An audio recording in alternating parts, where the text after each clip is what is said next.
Sa news ka batang babaeng gioperahan tungod sa appendicitis nahiago minuon og mga paso sa sampot. Si Luan Mirondina sa exclusive report.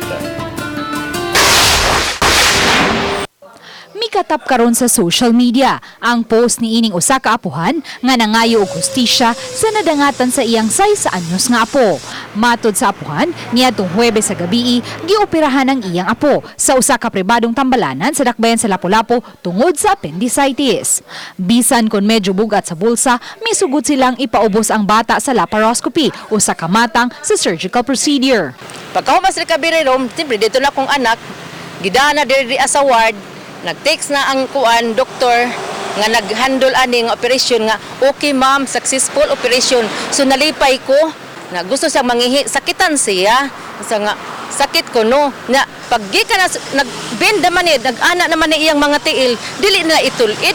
Niingon akong anak ngano kanis siya mga di man matulid nga nagtiko ko raman. Ingon po ko abasig sa tahi. O kami tahi gusto yan. Pagkabunta nagsigig kuan mangihi, di sa mangihi pagkauto-uto na mapugos man sa pangihi, kay gisakit na siya mangihi.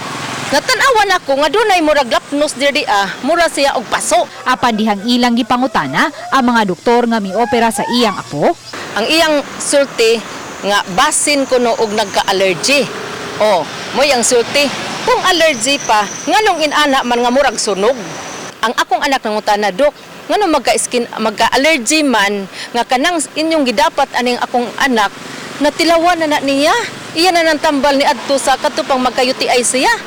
Matod sa apuhan sa pasyente, niadtong Sabado paunta sila gikatakdang ma-discharge sa tambalanan. Apan karon, gikinahanglan silang ma-extend og pipila ka adlaw nunot ni ining bag-ong suliran karon nga ilang giatubang. Nga matod nila, resulta sa pagpabaya sa pipila ka mga doktor sa tambalanan.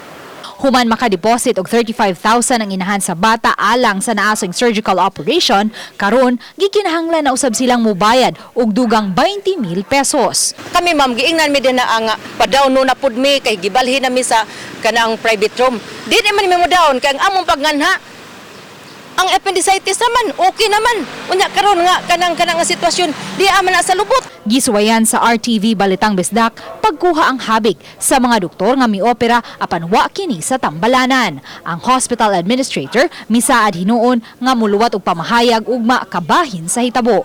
Uban ni Rinanti Quiñones, Luan Mirondina, Balitang Besdak.